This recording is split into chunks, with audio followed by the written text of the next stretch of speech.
Sport is a phenomenon. Despite its very real and visceral impact on us, it's unexplainable. It's a fully immersive experience that fills and overwhelms the senses and toys with the emotions. Happiness, sadness, indifference, and schadenfreude. We all feel it. It's all encompassing, and it keeps us coming back for more. It makes you feel alive. At its core, it's storytelling playing out before your eyes, like you're watching the author writing the book in front of you. It's art, except you're watching the artist paint their masterpiece. It's theatre, with its own heroes and villains sewing themselves into a long fabled tapestry of dreams and nightmares.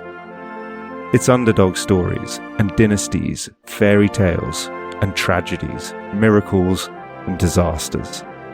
So as the sun sets on another year of triumph and heartbreak, success and failure, come with us as we look back and celebrate the events and moments that uplifted and inspired, the teams that conquered all, and the men and women who played out the victories and defeats that kept you engaged, sometimes enraged, and hopefully looking skywards in awe and praise.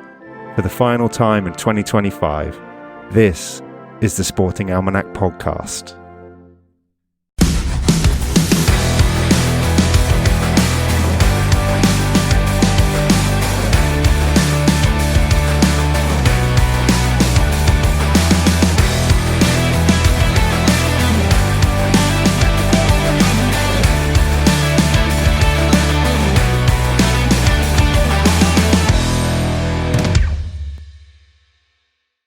For the final time. For the final time in 2025. Merry Christmas, Ben. Merry Christmas, mate. And soon to be Happy New Year. A soon to be Happy New Year, yes. Can I just start off by saying thanks for doing this with me, pal? That's a very sweet way of starting this episode. It's very fun. I feel disgusted. No, I just if nothing else, it's an opportunity to catch up with my best mate once a week. And for that reason alone, it is all worth it. So thanks. It's been a lot of fun, and hopefully it'll be just as fun next year. I can only say the same to you. Thank you for joining me every week, for keeping to a very difficult weekly schedule, which has been a challenge for both of us. And thank you for everyone who's listened, because we have had a surprising amount of listeners. It's more than we anticipated. More than we needed, to be honest. Yeah. We'd have carried on doing this with no one listening. But thank you for everyone who has listened. Thank you for everyone who's fed back and who's commented and liked and done whatever I pester you to do at the end of each episode. It's been really appreciated, and onwards and upwards, 2026. Onwards and upwards. And the plan for today, if there is a plan, is to sort of our own little mock Sports Personality of the Year awards ceremony, a year in review, with some fun categories and sort of picking winners. Well, we're not picking them. Our close family and friends have picked them. Yeah, so what we did is we've chosen the categories, a little bit of debate amongst us as to who has been nominated, but then we have released the reins to a certain extent. We've had our vote as well, but it's our friends and family, people close to us, people who've listened to the show, people who've helped us along over the years and over the past 8 months we've been doing this, giving them a chance to have a vote. So yeah, we have absolutely no idea who's won any of these. No, we actually literally have no idea. So it will be a bit of fun in that sense. Some reveals. But before we reveal who the winners are, we're essentially going to just take everyone through our shortlists, which, people can disagree with if they want. I'm sure we'll have missed something. Talk a little bit about why they got shortlisted and then reveal the winners and maybe capture some sort of reaction from us. Yeah. That's the plan. The only thing that we haven't put to the friends and family vote is what your favourite episode was, personally, if you have one. My favourite episode. It's really difficult, this. I think there's a few that spring out to me. I think the FA Cup episode early on, I think that's when we first probably hit our stride, I'd say, to a certain extent, probably because it was subject matter very dear to our heart and very little research was needed for that episode. I got a lot of fondness for that. I do like the intro to that episode. It is me at my most, self-adoring, perhaps. But I enjoyed doing that. That was the first time I got sort of creative. You're very with good. My choice of words. You're very good at the intros. That should be said. I would also put a mention to the Aussie Rules episode. The reason I mentioned the Aussie Rules episode, a couple of reasons. Firstly, I think the first 3/4 of that episode are really, really good. Lags a little bit towards the end, but that's just me being self-critical. we got really good feedback for that episode. And thank yous to everyone who did feedback on that episode. People from Australia who not just fed back, but gave us some really good tips and sort of ideas of what to do in the future with Aussie rules. Really appreciated that. And it was nice. Yeah. That was really nice to hear. It was genuinely really nice to hear. Because again, we don't really harbour any expectations for how well these things will land. We're kind of doing it for ourselves and for the fun of it. And if anybody else enjoys it, then even better. But yeah, it's funny that you say Aussie rules, because I had Aussie rules on my list as well, probably for similar reasons. It wasn't number one for me. What was yours then? Well, a couple of other mentioned in dispatches. I really enjoyed the volleyball one. Just because it was volleyball and I didn't know anything about it. A dark horse was the US Open. I thought that was really interesting. Yeah, agreed. It's just two very interesting people in that episode, which are absolute gimmies to look into their past in Arthur Ashe and Althea Gibson. Yeah. So yeah, agree with that. And I have a soft spot for the Grand National episode for obvious reasons. Yeah, even though it sounds awful, I sound like I'm underwater for that one, but yeah. Yeah, but I enjoyed that. We're learning and it got us off the ground. But I would say have to start somewhere. I couldn't decide between the Champions League and the Football League. So yeah. I would say, probably because it's football and me and you are huge football fans. But I also just think they're very well put together. Like you say, some research, a lot of emotion, just me and you chatting over stuff that we care a lot about. And it was just fun. I think the Champions League episode particularly, the Champions League episode it was completely different to how I thought it was going to be. We set out a few little bits and pieces here and there, and then we just chatted and we condemned and we criticised and we got emotional about the things we love and hate about the sport. And I really liked that. And then the Football League episode, I think, was a good history. I think we did well on the whole with that one, as well as obviously plucking out why it's so important to us and so important to the English people specifically. Yeah, I agree. Do you have a favourite intro? Yeah. I know you do. I think it's the same one.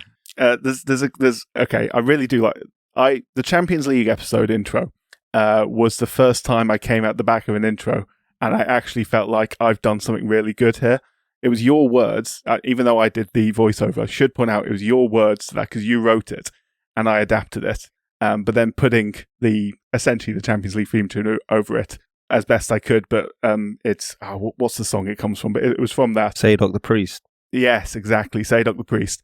Putting that as a backdrop and some of the commentary clips, I just thought it came together really well. I also, again, this is blowing my own trumpet completely, but that second Ashes episode. Yeah, mate, it's my favourite one. It's really good. That was, that was, I don't know where that came from. That was just having a very creative day there. It's poetic. Yeah. Yeah, I agree. My favourite one was your words, and then all I had to do was just add a bit of music in the background, and that was the Football League episode. Mm-hmm. I think your words for that are superb, and then just a bit of music in the background, commentary at the end, spot on. Well, all you need. We're really hopefully between us, we have more hits than misses, but they were my top three as well. So we're unanimous out of the gate, which is a good start. Yeah. Well, I enjoy putting them together. I think you are better at writing the words generally, although I enjoy doing the cricket one. I think you're being self-deprecating and generous to me, and I'll take that because that's very kind of you. But you're also very good at writing them. I think both of us probably defer to the other in terms of who we think is better. So let's leave that there. Should we get our tongues firmly out of our own backsides now?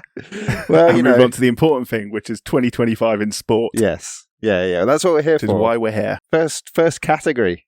The first category. Drum roll, please. The first category we went through was the event of the year. Yeah.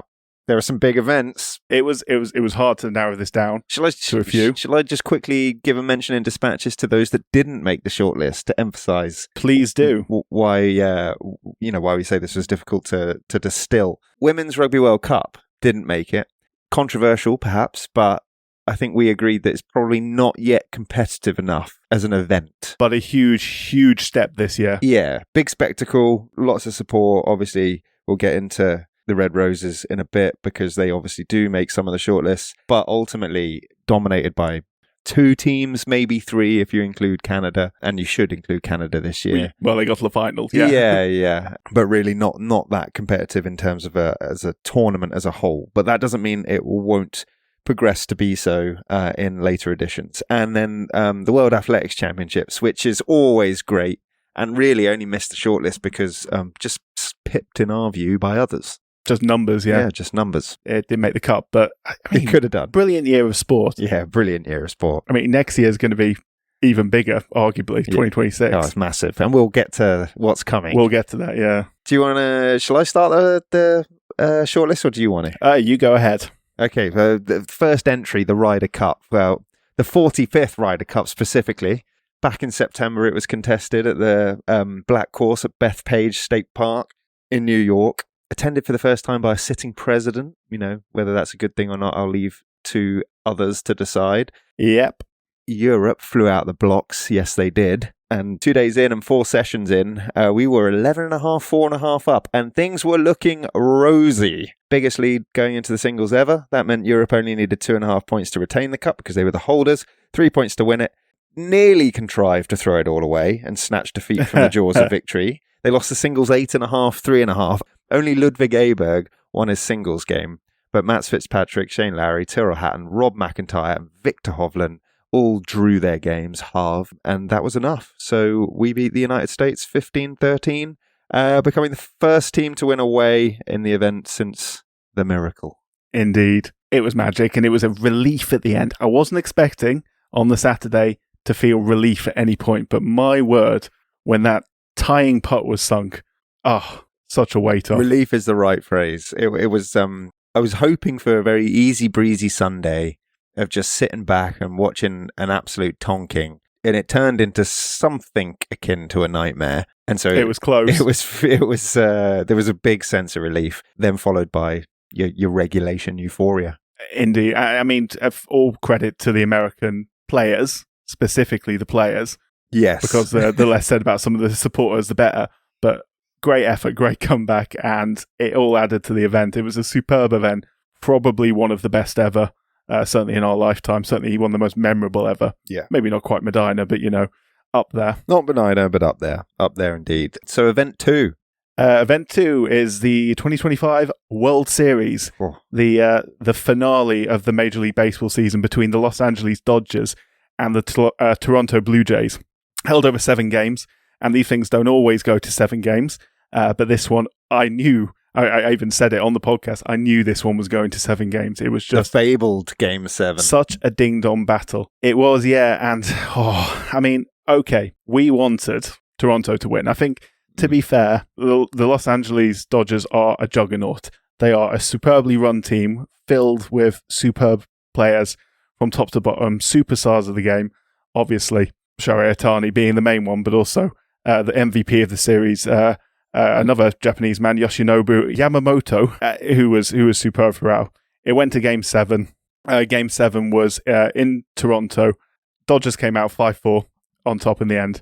What a series, what an event, and what a sport. Didn't just go to Game 7 either, they did it. It went to the 11th innings, extra innings. It went to the 11th innings. And then this was after Game 3 went to the 7 extra 18th. Innings. Yeah, 7 extra innings. Eventually, Los Angeles won that as well. So I don't think a team's got closer to nearly winning it and not winning it than Toronto did. But again, this just, even if you were supporting Toronto, even if you hate the Dodgers, which I think I hate them less after this than I did before this, even so. I agree. What a series. One for the ages. One for the ages.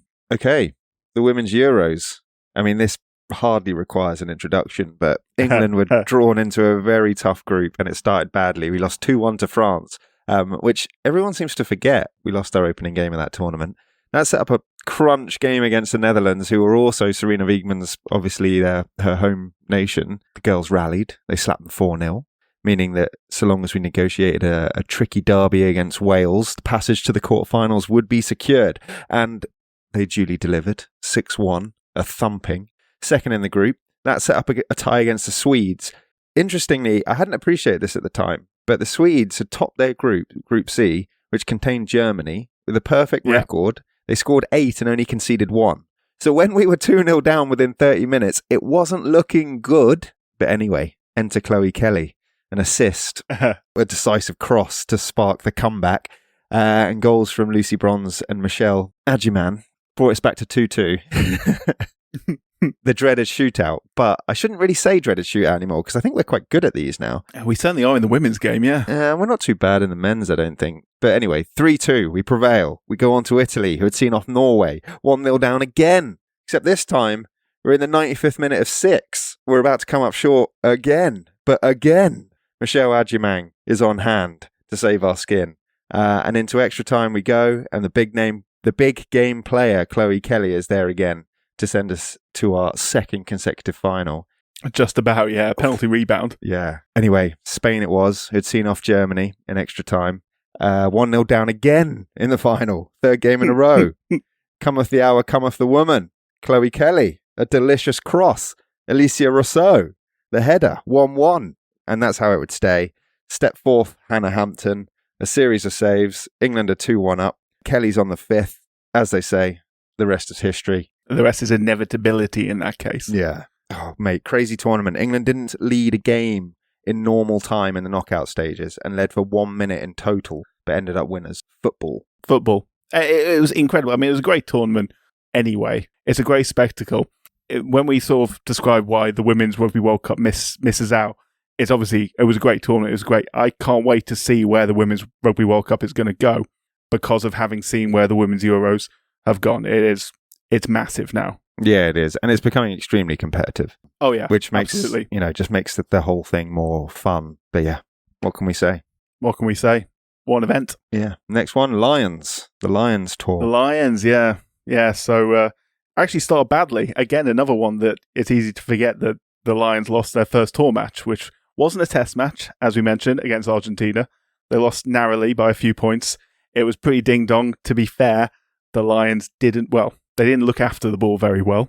It added to maybe a bit of like, not pessimism so much as like a bit of worry going into Australia. It poured cold water on the excitement. But from that point forward, the Lions did not lose a match until the series was tied up. They lost the third test, which was disappointing. It would have been nice to come out of it with a 3-0 win on the road, but you know what? Series win. Great event. Yeah. Some great test matches as well. And close test matches and a great comeback. 23-5 down in the second test and 23-17 down at the half, and obviously won it famously in the red. Hugo Keenan. Yeah. Beautiful stuff, mate. I agree with you. A 29-26 win and a 2-0 series win. A 2-1 series win in the end. It would have been nice to make that a 3-0 series win, but you do not scoff at a Lions tour victory. No, as we discussed in our episode on it, they don't come around very often. More often against Australia than anyone else, but not always, not guarantee. And Australia showed how good they can be at times. So yeah, great event. Owen Farrell became the first player in the professional era to win 2 British Lions tours there, British and Irish Lions Test Series, that was a very surprising stat. I hadn't appreciated. It says a lot, yeah. And our final entry, the French Open. So specifically the final. Because after 5 hours and 29 minutes of play, Carlos Alcaraz defeated Yannick Sinner 4-6, 6-7, 6-4, 7-6, 7-6, which was on record for being the longest French Open final in tennis history. In all of the Grand Slam single finals, only one match has lasted longer, and that was the 2012 Australian Open men's singles final, which was 5 hours and 53 minutes. Alcaraz saved 3 consecutive championship points. It is incredible.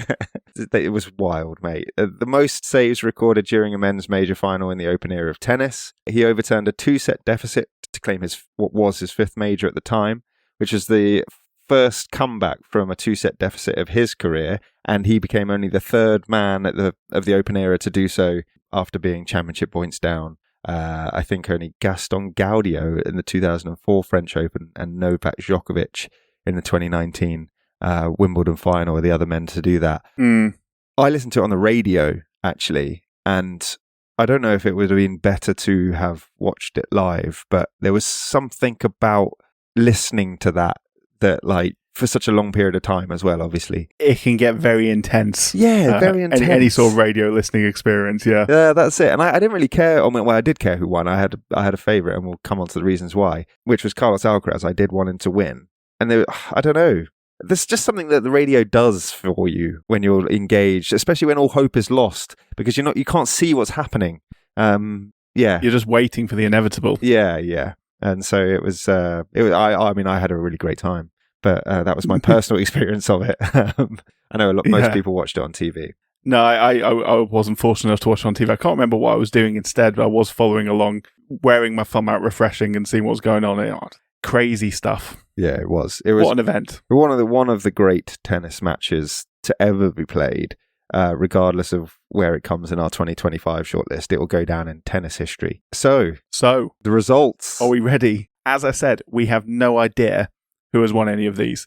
What I've done is I've loaded it into a spreadsheet, and I'm basically going to reveal one at a time. So we're going to go third, then second, then first. Mm-hmm. So in third place for Sporting Event of the Year, it is the British and Irish Lions Tour. Nice, a worthy podium. In second place, the Women's European Championship. Ooh, okay. Interesting. In first place, the winner, the Ryder Cup. And Shane Lowry has done it. Europe pulls off one of the biggest upsets on US soil. Obviously some golf rants amongst our friends and family. Indeed. The World Series coming fifth is no surprise, just with it being a very small pool of voters and British-centric. Indeed. Next category, moving swiftly on. Now that we've got the Ryder Cup up and running, next category is... The next category is Moment of the Year. Linked to event, but not an event. Indeed, individual moments, that small moment in sport that takes your breath away, that makes you laugh, makes you cry, whatever it may be. Shall I go through the nominees? Well, shall I give you the mention in dispatches again? Yes, please do. Mention in dispatches. The first one is very controversial. Chloe Kelly's penalty. That was a serious moment and very unlucky to miss out. We did debate over this. I think we decided that the winning penalty of the shootout, whilst it was a great moment, probably was the event as a whole was. Yeah, the event was better, and Chloe Kelly's going to come up again in this episode. So yeah, another unlucky miss is Ellie Kildunne's try in the World Cup final, which was a work of art. Absolute work of art. Yeah. I had one which was Robert Kubica winning Le Mans. Yes. Which obviously Robert Kubica had nearly a life-ending injury, which postponed his Formula One career just as he was about to join Ferrari in Formula One. He would likely have been a multiple-time race winner, possibly even a world champion. He was so highly rated at the time of his accident. Had his accident, lost his seat at Ferrari. Eventually, he did come back into the sport, Formula One, with Williams, but never quite obviously reached the same level. Williams didn't have a quick enough car. He came back, though, with some endurance racing, ended up with the Ferrari Corsa team, and they won Le Mans this year, and it was he was the one who finished off with a superb stint at the end to take it over the line. It was magnificent. I thought that was worth a mention. It doesn't make the shortlist. Definitely worth a mention. I would have also probably said Arsenal women's winning the Champions League, but yeah. I came down on the fact that's probably not really a moment. Like the final whistle obviously is, but it's not. Yeah, and you could say the same about Palace winning the FA Cup, or of course Newcastle winning the League Cup, or, and I hate to say it, Spurs winning the Europa League. But yeah, those are the mentioned in dispatches. On to the main shortlist. Do you want to start? I will start because after so much criticism from so many Australian fans, after so many questions as to whether he can truly call himself one of the greatest if he's never scored a ton in Australia, Joe Root finally getting a ton in Australia. At the Gabba. In Brisbane. Yeah. At the Gabba. It was brilliant. Just everyone shut up. You know what I mean? It's done now. You got nothing else to say. He is England's best. He's one of the best ever. And that, for me, affirms it. Yeah, I'm good with that. Next up, the Masters playoff hole. And everyone was a winner here. Rose versus McIlroy, a second major for one of the good guys of the game, or a career Grand Slam for the other. Just sit back and enjoy it. And we did. I think that's as fair as you can say. Two brilliant players. It was perfect. It's one of the few sporting occasions where I just knew I was going to be happy at the end. Like, yeah, there was no jeopardy. absolutely. No jeopardy whatsoever for me as a fan. Yeah, But beautiful stuff. having said that, I think the best man won on the day. Yes, I agree with that. And yeah, obviously a career Grand Slam is, bigger than a second major if you're playing that game. But I certainly wouldn't have been disappointed had Justin Rose prevailed. So, yeah. Yeah. Mate, you're going to talk about the National League Championships Game 4. Game 4 of the National League Championship. So, Shohei Ohtani, you've probably heard his name. If you're not even that much into baseball, you've probably heard him. He is an all-rounder, you would describe in cricket terms. He can pitch, he can bat. But my word, Game 4 of that series, he did what it's impossible. Like, at that moment, he cemented himself as, at the very least, in the debate for the greatest of all time. 10 strikeouts, 3 home runs, all on the same day. He's incredible. There's nothing more I can say. It was a dominant performance against the Brewers, 5-1 win.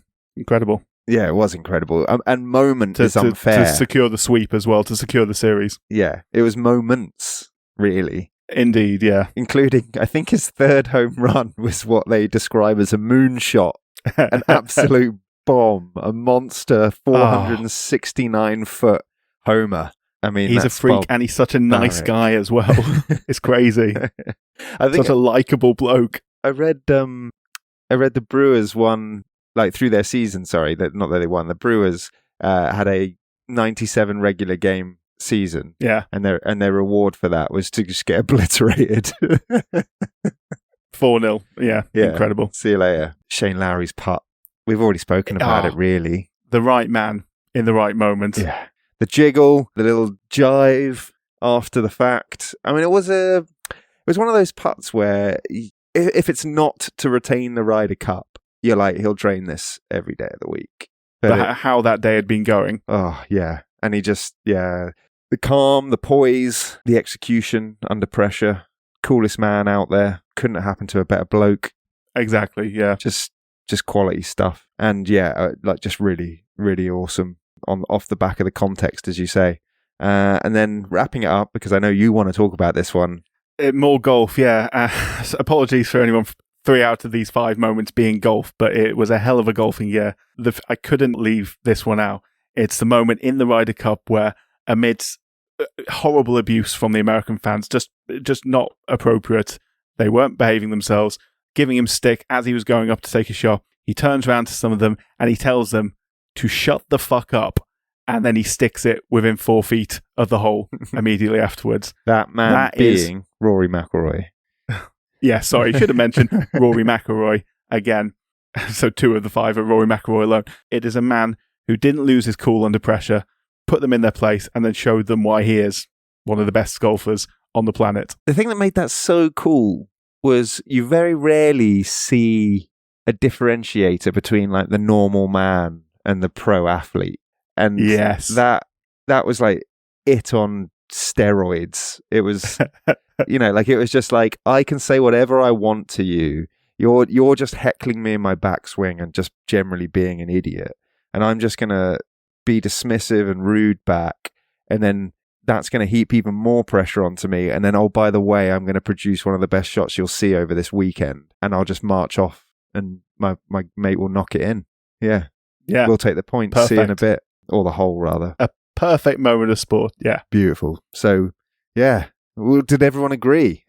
What was the best moment of the year, according to friends and family? Okay. In third place, sporting moment of the year, it is Shane Lowry's Ryder Cup winning putt. Okay. I thought that'd be higher. Yeah. In second place, Rory telling the American fans to shut the fuck up. Okay. And then landing it 4 feet from the pin. Oh, this is interesting. What's going to be number 1? In first place, sporting moment of the year, the Masters playoff, McIlroy beating Rose. He's finally done it. Masters champion. And after many tears, his talent fulfilled and now unbridled joy. Okay. Yeah, nice. Well, I don't disagree. Always close though. Yeah, I mean, there's only 2 points in it at the top. You and I debated this when we were doing the shortlist as well, and I think what we came down on is that the thing is that golf lends itself very well to spectacular moments. It does. Really concentrated moments. Obviously, that Masters playoff, it was superb because it was two British golfers at the peak of their game. It was a win-win, but it was Rory doing what only 5 people in history had done before. And obviously then you got the sort of concentrated, just fuck you moment, basically, of Rory McIlroy. Yeah, I think that's a fair. It was only 2 points in there. Yeah, in the voting. Yeah. And then Otani comes last again. Yeah. It's so unfair on the man. Because he is, as you've already said, probably he is the best two-way player in baseball and possibly one of the best ever. But he'll never get his flowers over here because not enough of us watch baseball routinely. But never mind. You know what? It is what it is. Never mind. Can't win them all. From the high to the low. To the low, yeah, to the low. There's an easy place to start on the lows on our shortlist. Actually, we do the mention in dispatches first, and I think you wanted to say something about trades and transfers. Yeah. So, as a New York Jets fan, close to deadline day, I'm not sure it was actually on deadline day, the Jets traded away Sauce Gardner and Quinnen Williams on the same day. Me and my friend Matthew, both Jets fans, obviously, with them a few years now through thick and thin, often watching games in him in a Sauce Gardner shirt, me in a Quinnen Williams shirt, our 2 favourite players right there gone. It is the realities of American sport. The Jets weren't going anywhere this season. They want out. We can rebuild for the future with the picks we get for them. It was just a very tragic moment. And then, aside from that, Liverpool's signings, not necessarily bedding in very well, although we are getting slightly better as time goes on. But yeah, there we go. No, them the breaks. Indeed.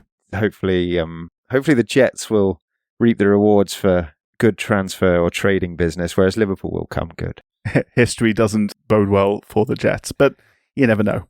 You never know. Here's to hoping. So, to the actual shortlist, starting with the Ashes, 4 tests down, 3-1 down. We won at the MCG, which is nice. It is nice, to be fair, but it was chaotic, and it really just has been the business as usual from England down under. Yeah. We expect to be disappointed, and yet we are still disappointed.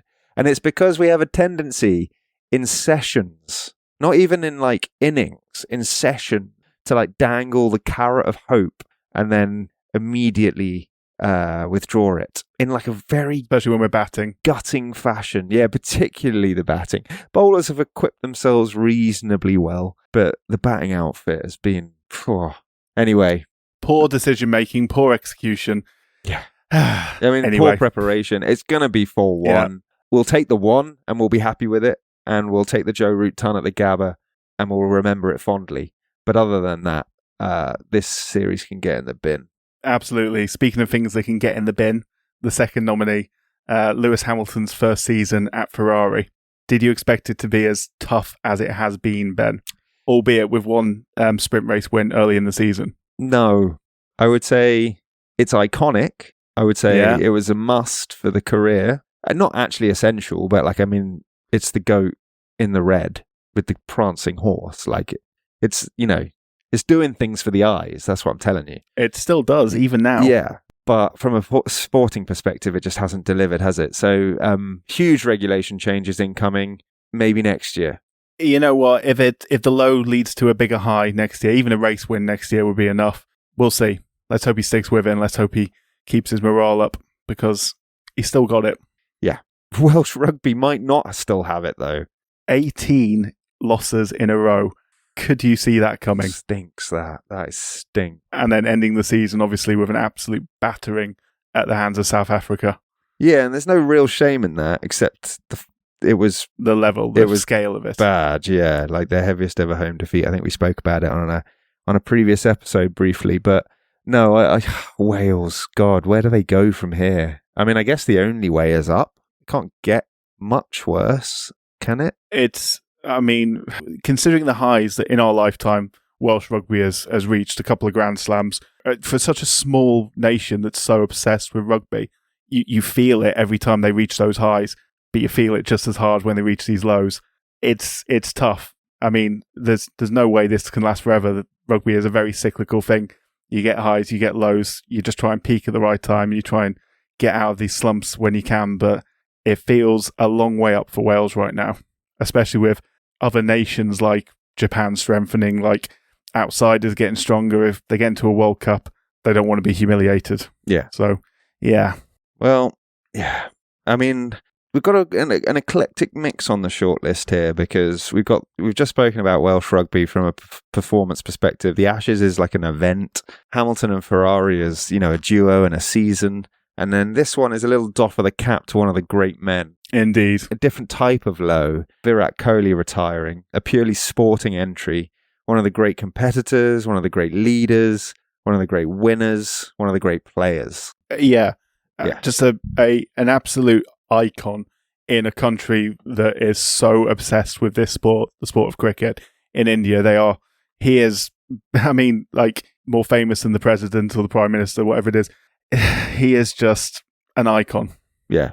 As well as being a supremely talented cricket player. I mean, look, just a little taster. It's 9,230 runs at 46.85, a best of 254, red 30 hundreds and 31 50s. It's a 14-year test career. It's the captaincy of your country. It's World Cup winning. He's done it all. And the game will miss him. I say the game will miss him. International game. Indeed. I think he's still playing domestic stuff. A shame, but it's one of those classic smile, be happy that it happened. I'm sure there's a lot of Indian cricket fans who are consoling themselves with that, and it may or may not be working. End of an era. And the final entry, which will probably come fifth, given the trend of these things. Yeah, it's another baseball one. Obviously, we've already mentioned this a little bit. The Toronto Blue Jays, we were hoping for them. They were up against the juggernaut that was the Dodgers. In the end, you know what? Baseball was a real winner. But yeah, the Blue Jays just falling short after an epic series that they could quite easily have won, but for moments, literal moments, going a different way. Yeah, Blue Jays falling short. 3-1 and 4-2 up in Game 7. Indeed. Before Will Smith hit that homer in the extra innings. And I think it was Mookie Betts and Freddie Freeman with a double play to end it all. Yeah, incredible. Yeah. I think there was a Fox broadcaster, Joe Davis, said something like, to beat the champ, you've got to knock him out, which, kind of sums it up. Yeah, so go on then. Let's find out who won. Yeah. So, here we go. In Sporting Low Moment of the Year, in third place, it is Wales season, the Welsh rugby season, which I think is fair enough. I mean, they can't even win the lowest moment of the year. Smack bang in the middle. In second place is Lewis Hamilton, his first Ferrari season, which is to be expected. And in first place, the winner is England's Ashes. Boland coming in and bowling to tongue its edge, caught. And Australia retain the Ashes. Probably the least surprising result there. Yeah, probably a bit of recency bias as well, I'm sure. I think that is very much fair enough. We're still feeling it. Blue Jays actually came fourth on countback, level on points with Virat Kohli, but had more guests voting higher up. Got a countback system in place, Ben. Yeah, well, obviously. Not messing around here. Yeah, you're always doing these things well and sophisticated. Well, this is fun so far. So, Team of the Year. Team of the Year. First up, and we said we'd mention them, having not mentioned the Women's Rugby World Cup, the Red Roses, the England women's rugby team. They're just so much better. I mean, them alone are just a class above anyone they played in this tournament. It is testament to a lot of hard work, because England, we mentioned this in our Women's Rugby World Cup episode, it's not like England win this every time. New Zealand, more often than not, are the winners of this tournament. England have fallen short when they should have won a couple of times after the red card in the last tournament. Probably let themselves down a little bit in tournaments of the past as well. But the way this side has been built up, and obviously having someone as superbly talented as Ellie Kildunne in the team who can just make magic happen out of nothing, is a benefit too. But the whole team is superb. They were worthy winners, and probably got a lot of young girls very, very interested in a very, very good sport. And just really good to watch as well. Yeah, it was a good tournament. We were hot favourites, man. Oh, yeah. But we did... You got to deliver. You got to deliver, exactly. You got to deliver, and deliver they did, because they obliterated everyone, basically. I mean, the group was a joke. We beat USA, Samoa and Australia comfortably. We then pumped Scotland in the quarterfinals, and then there was a slightly sterner test in the semis against France, which was a close game for about 60 minutes. But England still ran out 35-17 winners. And then, obviously, we've mentioned before already that they played Canada in the final, who excellently overcame New Zealand in their semi. And Canada actually took the lead in the final. I don't know if you remember that. Yeah. But that was as good as it got for them, because the girls clicked into gear went through the motions and were convincing winners. 33-13 in a World Cup final. Yeah. Unreal. Yeah, I mean, there's not more you can say. Superb. Yeah. The Lionesses. Of course they're on the shortlist. Of course they're on the shortlist because they went back to back and they won England's first ever footballing trophy on foreign soil. Which is crazy to think. Yeah. Crazy to think. Back to back is just unheard of for us. Like, doesn't feel real. I wasn't expecting it as well. I mean, not just was I not expecting it, I certainly wasn't expecting it during most of the matches. I thought, oh, this is it, isn't it? But Christ almighty, they do not give up. No. I mean, look, let's just put it this way, because we've already given a synopsis of the tournament itself. If you win a major trophy for England, you're a legend. If you win two... Yeah. There's no comparison. It's never happened before. Yeah, you're the greatest English football team that's ever been produced. Like, yeah, and I know people won't like to hear that. They won't like to hear that. I couldn't give two shits about that. The truth of the matter is you're not comparing them to any of the men's teams and their achievements. You're saying, stand alone up against the competition that they face. Has anyone ever done anything in English football that is even close to that? No. So, and they're only going to get better. Yeah, because as we keep saying, WSL. And there's a lot of young women and young girls playing the game now on the back of this success. Yeah. And the inspiration it's given them. The future is going to look very good. World Cups, I hope, on the horizon. That's the final frontier, isn't it? It is, let's see. Third on the shortlist? Team Europe, Ryder Cup. Well, do we need to say anything else? I don't actually think we do. I think we've said enough. They were magnificent, especially over the first 2 days. Did enough on the third day to bring it home, and that was enough. In hostile circumstances. In very hostile circumstances. Yeah, not easy to win away at all. Maybe, did I say earlier, was there only the fourth side to do it? Something like that. Anyway. Yeah, I mean... It's rare. Indeed. McLaren. Yeah, and this is a mixed one, because I think Lando or Oscar, doesn't matter which one of them should have walked away with the title this year. There was some bad decision-making on track this year, but you cannot fault what has been done in the factory, what has been done to produce that car, what has been done across the whole team to produce that. That is why I think McLaren are very worthily on this list. Yeah. Do you know what I put in my notes? I put, it's back-to-back Constructors' Championship. Yeah. Firstly. Won by a mile. Yeah, by a mile. They also managed to get one of their drivers over the line in the individual. At the same time. Against Max Verstappen. Which is no mean feat. No, they did it without Adrian Newey, and they've done it without, arguably, I mean, time will tell, but currently arguably without a generational talent behind the wheel. Yeah. Or also not common. And they've managed to successfully negotiate the unpredictability of F1 politics. Which we have discussed on many occasions.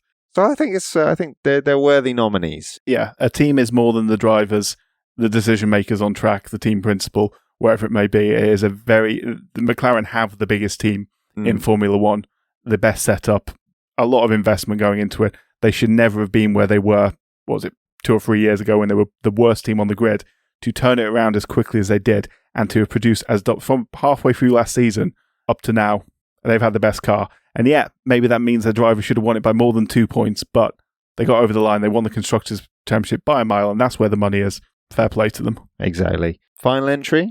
Hull Kingston Rovers Rugby League. And I think this is a very fair one because, they won it all this year.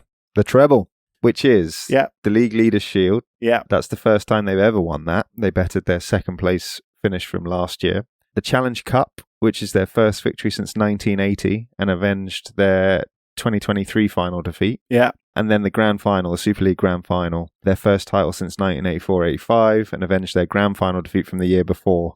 So they beat Warrington Wolves in the Challenge Cup 8-6 and they beat Wigan in the Grand Final 24-6. And they are only the fifth team, as we discussed on our Super League episode. Well, we previewed the final, so we didn't actually talk about the fact that they were the only fifth. Only the fifth team to do it. But had they won, they would have become the fifth. They are now only the fifth to have won it since its inception, and they're the first team to win their first title since Leeds in 2004. An insane year for Hull KR. And on the 19th of February, 2026, they will have the chance to become world champions as well. The World Club Challenge is back. Oh, it's up back against the Brisbane Broncos. I was going to say, we didn't do our mention in dispatches, and a mention in dispatches does go to the Brisbane Broncos, who won their first. Although we will mention a little bit later. Yeah, their coach, I think, is on our shortlist. But they won their first NRL premiership in 19 years. Other mention in dispatches, the Lions, for reasons discussed, we decided that the tour, the event, was probably more symbolic than the team itself. And the team did very well, but like... and I'm not trying to undermine my own point from earlier that you don't scoff at a Lions tour victory, but if they'd won 3-0, they'd have made the shortlist. I think that's very fair. And it's a competitive shortlist, ultimately. Yes. The Philadelphia Eagles missed out. Yeah, worth a mention. They've been okay this season, but they were fantastic last season and very much worthy winners. Yeah. But we will mention them a little bit more soon. Can I do one more mention in dispatches? Just because it's paying homage to one of my favourite episodes. The Italian volleyball teams. Yes. So they won both the women and the men's volleyball world championships. And the women in particular played out one of the great volleyball games for the ages against Brazil. Some say that it's the best women's volleyball game ever played. Definitely worth a mention. Worth a mention. So who are our winners from our formal shortlist of Hull KR, McLaren, Team Europe, Lionesses, Red Roses? Team of the year in third place. It's McLaren in third. Interesting. In second place, it's the England women's, the Lionesses in second. In first place, Team of the Year 2025, Team Europe Ryder Cup. We'd only won 4 away Ryder Cups. Our mission was to come here and win 5. Only 37 players had ever won away. Now we have 47. This is for Europe. This is for the legends that came before us. And this is for the future generations that will be talking about this team for a long time. Oh, it is the Ryder Cup. Controversial. Golf. Eking only by 4 points. It was close. Very close. A lot of people put that first, though. That's very interesting. All right. Okay. How many categories have we got left? We have still got Coach of the Year, Sportsman of the Year, Sportswoman of the Year, and then our favourite Villain of the Year. Villain, yeah. So Coach of the Year, a couple of quick mention in dispatches. Absolutely. Willie Peters. Yeah. Unlucky not to make the shortlist. It was close, yeah. Very close. Basically flipped a coin on that. Luke Donald, only because we couldn't decide whether or not a captain is really a coach. It was a technicality that we seized upon because getting the shortlist down to 5 is tough. Yeah, judging by the way the voting's gone, he probably would have won, so maybe it's a good thing. Andreas Stella, he only missed out because we think there's probably too many moving parts to a Formula One team to really credit the team principal as a coach. You can hold him responsible for some of their failings this year as well, some of their tactical failings. Obviously, it's not his job alone, and as you say, a lot of moving parts, but he's the ultimate decision maker, and that being said, he has wrangled a superbly well-run team on the whole together. So it was close, but again, short list. Had to leave some people out. Yeah, we did. So first nomination is a no-brainer, and if she doesn't absolute no-brainer. If she doesn't win, mate, I'll be taking names from our friends and family who voted. Sarina Wiegman. Do we even need to explain this? She's gone back to back to back in the European Championships. Yeah, for anyone who doesn't know, she was coach of the Netherlands when they won the one preceding England's win in 2017. She has gone back to back to back European Championships. She is the best women's football coach in Europe, without a doubt. She's arguably becoming one of the best football coaches in the world. It's very hard to argue against her. What a woman. Yeah, genuinely a legend of the game. Yeah. I mean, right call after right call after right call. Just, if she doesn't win, it's a joke. So now that I've Send us all out early. voiced my views, who's next? The rest of the candidates. Next up, you can cover this one, I think. Andy Farrell, even though we both put him on our shortlist. Yeah, I mean, some might think it's a touch generous, given that we've sort of justified not including the Lions and Team of the Year and that sort of thing. But ultimately, he is the mastermind, and yeah, he picks the squad. He's, he has a lot of support, but he sets the preparation, he does the coaching, he brings the team together. He's the unifying architect, so to speak. And it's the first time that the Lions have ever gone back-to-back against the same country. So this year's win going with the 2013 series win. And obviously a lot of people thought this Australian side, was a weakened Australian side, and perhaps it is. But on reflection, perhaps it was also slightly over-exaggerated how weak they were. I mean, it was a bit premature, evidenced by some of their wins in the Rugby Championship. I know they had a poor Autumn Nation Series, but I think they carried quite a few injuries into that. So yeah, like regardless of the proficiency of the opposition, to bring a group of players together in such a short space of time who've never played against each other, to go away, because you're always away for the Lions, and to cough up another series win, I think there are very few achievements in the game of rugby that surpass a Lions Tour series win. Maybe winning a World Cup. Some would argue in the Northern Hemisphere, in the home nations in Ireland, that this could be on a par, and I wouldn't necessarily disagree if you felt strongly that way. So, you know, maybe some people think that is slight hyperbole, no problem, but it's right up there. It's like the top two things you can do, I think, in rugby. I mean, that's fair enough. And it is difficult to bring, as you say, 4 countries together and to get them playing the style of rugby you want, which probably differs a lot from how they play internationally or club rugby, wherever it may be. I think that's definitely a fair nod. So, next up, you can talk about this guy. The reason I prompted you for Andy Farrell is because I thought this one would be mine. Nick Sirianni, so Philadelphia Eagles coach. The reason I mention him is because, for 2 reasons. First of all, I do not believe there is a city in the world where the fans are more critical of their sports teams and more obsessed by their sports teams than Philadelphia. If you watch anything about Philadelphia sports fans, it is always, they are obsessed. They are truly obsessed. They're very vocal. They're very critical.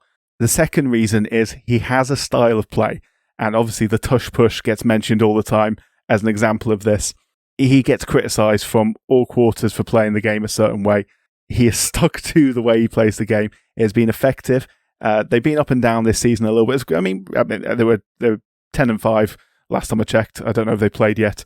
They may well be 11-5 or 10-6 now. They are doing pretty well. But to win the Super Bowl, to come through the playoffs the way they did, to dominate the Super Bowl against a very, very good, very, very well coached Kansas City Chiefs team, yeah, I think he deserves a lot of credit for what he's done. And not an easy place to coach. It was going up against, a legendary Chiefs side, going for an unprecedented... Andy Reid in charge, yeah. Yeah, going for the unprecedented three-peat. So to stop that juggernaut, you've got to be doing something pretty good. For sure. So I don't think I can add much more to that, mate. I think you've summed it up very nicely. Dave Roberts. Yeah. I think, again, I don't really need to go through this too much because obviously we have mentioned at great length the Los Angeles Dodgers, but the way they play the game, again, this is maybe representative of the whole Dodgers organization a little bit, a superbly run team. They just do everything better than everyone else does it. From the coaching, from the management in terms of getting the team together, for the players themselves. It just deserves a mention, and Dave Roberts has done a fantastic job there. And for reasons we discussed, I think he deserves a place on this list. So yeah, Dave Roberts, the manager of the Dodgers. Been to 5 World Series with the Dodgers. Yeah. This was obviously his 3rd win. Lost in 2017 and 18. He's also finished 1st in the National League West in every single year that he's been in charge except one. And I mean, Colorado Rockies are in that division, so let's pinch of salt that. No, sure, but in addition, no, there are some good teams there. There are some consistently good teams in it. But not the Rockies, not the Rockies, because we know the Rockies are shit. Because you support them. Yes, I mean, what came first, the chicken or the egg?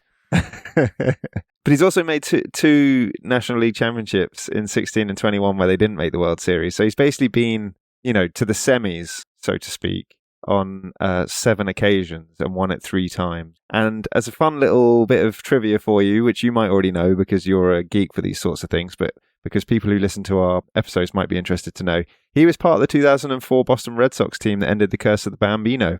And he stole a crucial base in Game 4 of the American League Championship game against the Yankees in that all-timer of a series. There's a good bit of trivia, that. So, yeah, and then he goes on and wins 3 as a coach. So he didn't actually play in the World Series for the Red Sox. He didn't play in the sweep, but he played in arguably the better game. So, the better series, yeah. Yeah, so, yeah, Michael Maguire wraps it up. Yeah, this is an interesting one. Yeah, so I just thought, there's a lot to like about Michael Maguire's story. So he's known to UK Rugby League fans as the man who won the 2010 Grand Final and the 2011 Challenge Cup final with Wigan Warriors. To those who don't know him, he is now the Brisbane Broncos head coach, who we spoke about earlier. And in his first year in charge, he took them to 4th in the table at the end of the regular 2025 NRL season. Their league system works very similarly to ours, except their playoffs are slightly different. They have their Aussie rules structure where you have prelim finals and so on and so forth. Anyway, coming 4th, they're in the playoffs. They play the Canberra Raiders, who had finished top, and they're away because obviously they were 4th and Canberra were 1st. They come back from 18-12 down at the half to win 29-28 with a blitz of 3 tries in 7 minutes that changed the game between the 65th and 72nd minute. That earned them a tie against Penrith Panthers in the preliminary finals, which in British money is the semis. Confusingly, the Aussies call the round before the semi-finals, but it doesn't really matter. It's preliminary final. You get used to it. Yeah. So they're playing Penrith, and they beat them at home 16-14, coming back again, this time from 14-0 down at half-time, with 2 scores in the last 11 minutes to take them to the grand final, where they faced Melbourne Storm, who had finished 2nd in the league. So, what do you think happens in the final, Jack?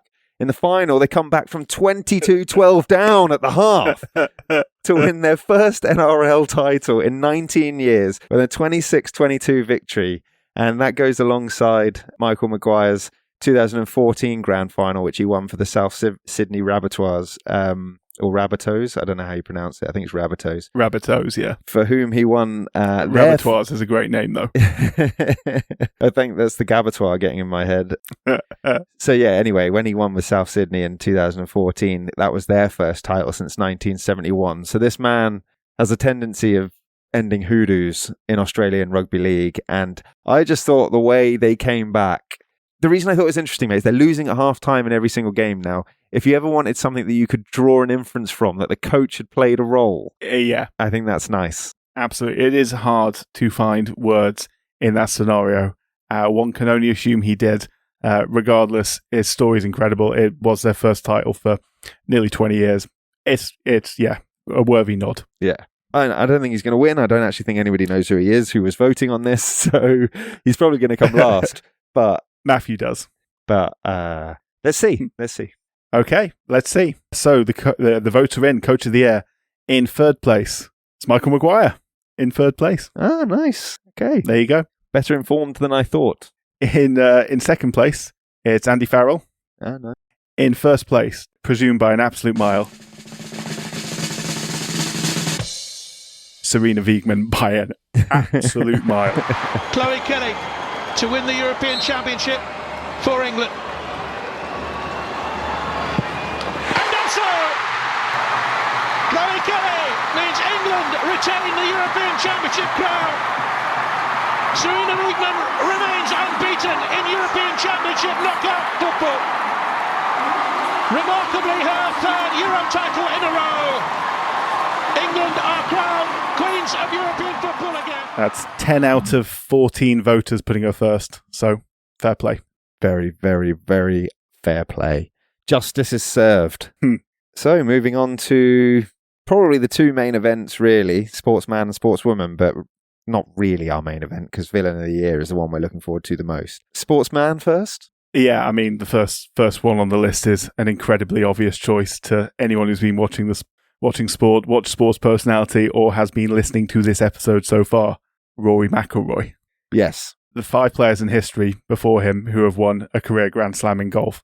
He is in astonishingly good company, and to have sealed it the way he did early in the season, and then to go on to play such a key part in winning the Ryder Cup as well. Ridiculous. Talismanic in the Ryder Cup is how I'd describe him. Yeah, and obviously, as we mentioned, putting some American fans in their place as well. It was great to see. And yeah, I've got nothing more to add. What a year. Yeah, I can't add anything else. So I will make the case for Lando Norris, Formula One world champion, one of the good guys, and that's hard to be in Formula One, I think. Yeah. A genuinely nice bloke. Thanking his mum and dad was the first thing he did over the radio when he won his world title. Now people are probably thinking, so that's beautiful. Like, so what? I'd do that. It's like, yeah, well, no one else does in Formula One, so it's very much indicative of the kind of personality that he is. 7 wins throughout the season, including the GB, Monaco, and Brazilian Grand Prix, which are arguably the best 3 to win. Yeah, fair. 8 second places to complement those 7 wins. The most consistent guy out there, got it done at the end of the day, and was actually pretty cool under quite a lot of pressure in the final 3 or 4 races of the season, and that shouldn't be sniffed at. I think he's made mistakes this year. I think if he was doing it again, having already won one, maybe he wouldn't make those mistakes. I think that is a negative to him with comparison to, obviously, the person he's going to get compared to is the guy who came second, Max Verstappen. Max has a very cool head, generally speaking, although he has a tendency to boil over at times when things aren't going his way. But in a one-on-one situation, he's not going to lose his head. Lando probably did a couple of times. He lost some points as a result of that. On the whole, he was a worthy champion. And as you say, did it with a smile on his face and being a nice guy, which is, nice to see. I agree. He got criticised for being too nice earlier in the season. So, good middle finger. Not that he would, but it's a good middle finger to anyone saying that. For sure.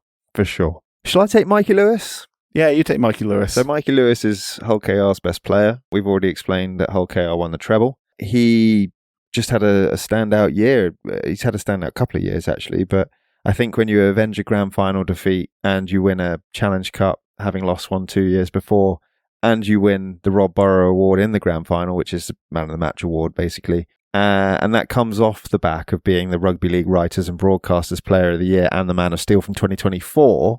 I think that level of consistency, the personal recognition and the team success, all in all, justifies a place on this shortlist. And he also got picked for England in the Ashes against Australia, although we did get walloped. I think that's very fair. I will go and talk about Louis Bielle-Biarrey. So a nod should go to Maro Itoje, because we did nearly put Maro Itoje on this list.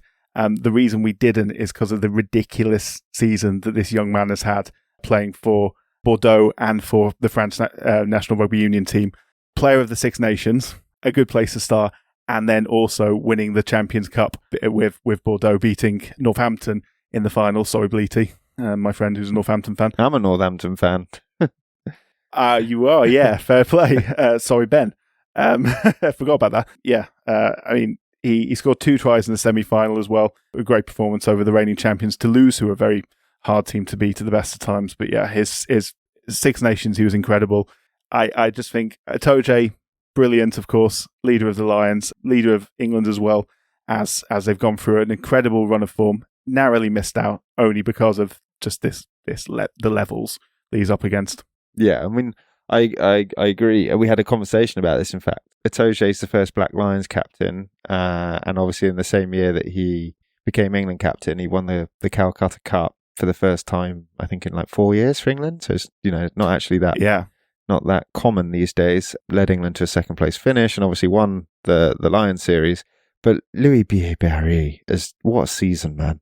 You mentioned like Toulouse are a hard side to get by. The one thing that you didn't mention, and you probably left it off because it wasn't a win, is that the Bordeaux, he played in the final of the top 14 as well for Bordeaux against Toulouse, and they lost in extra time. So he nearly won it all in a season. But yeah, came up slightly short in the top 14 final, but whatever, you've just lost to possibly like the Real Madrid of rugby, so it's not the end of the world in Toulouse. And 20 tries already for his country at the age of 22.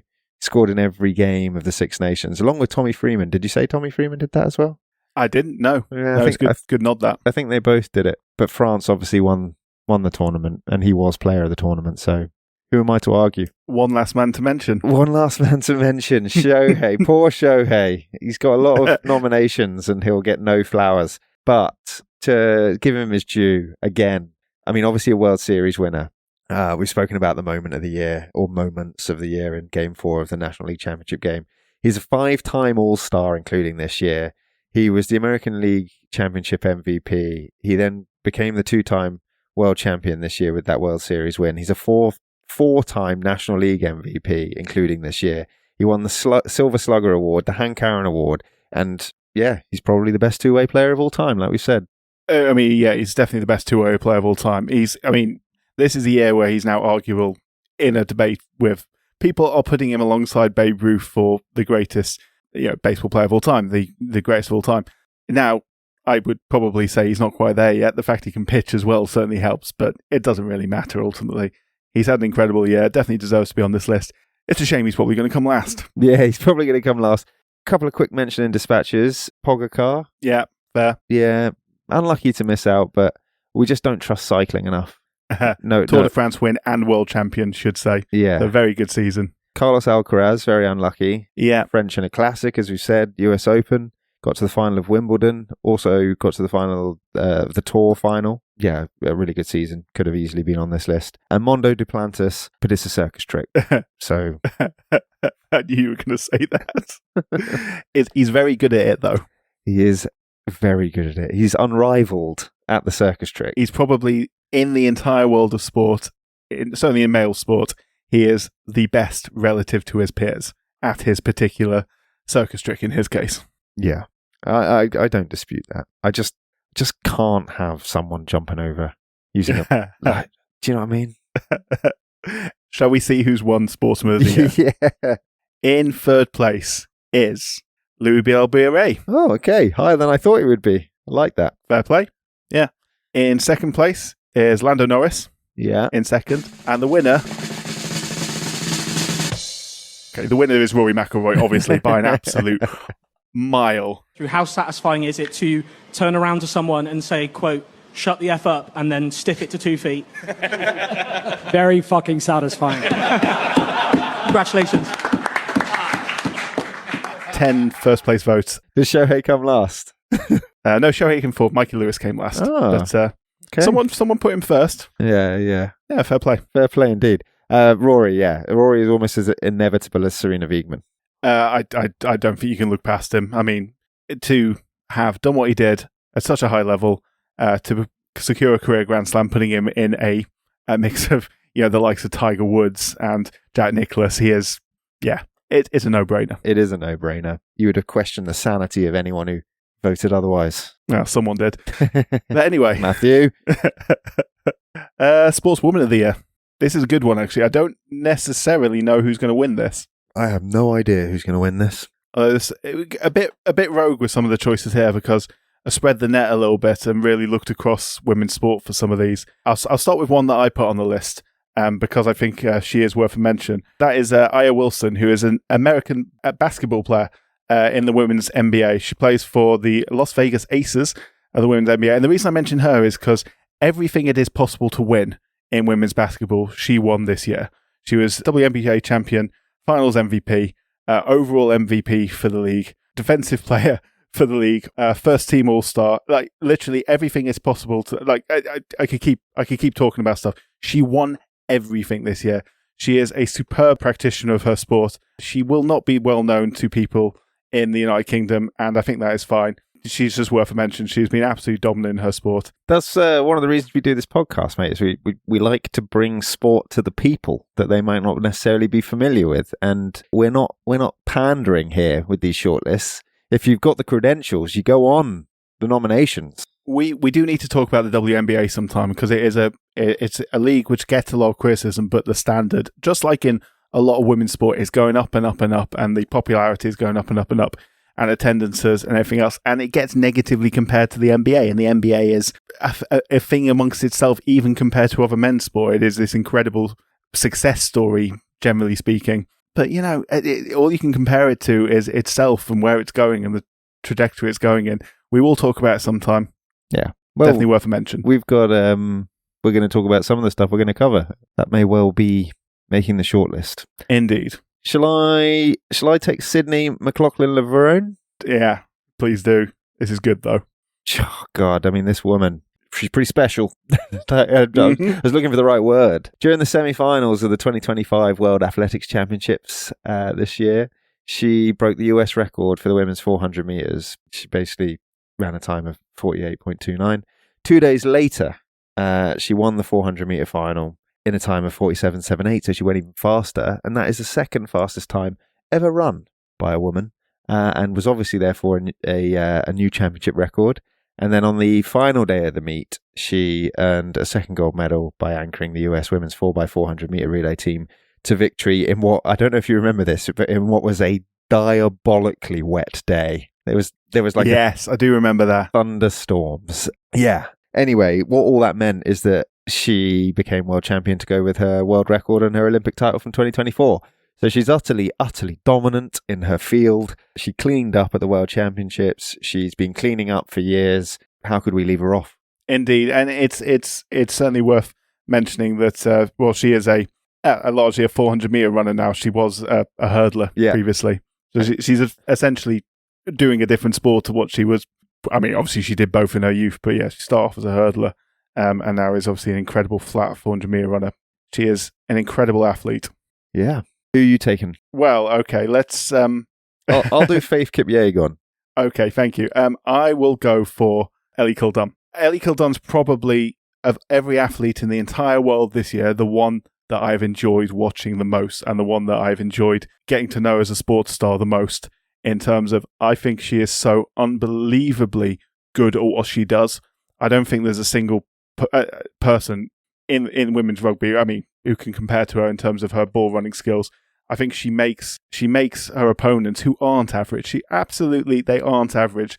She's playing France, she's playing Canada, or whoever she's playing. She makes them look so average. She scores incredible tries. She plucks magic out of nothing. Every time she gets the ball, it reminds me of watching Jason Robinson when we were younger. Like, every time she gets the ball, I expect magic to happen.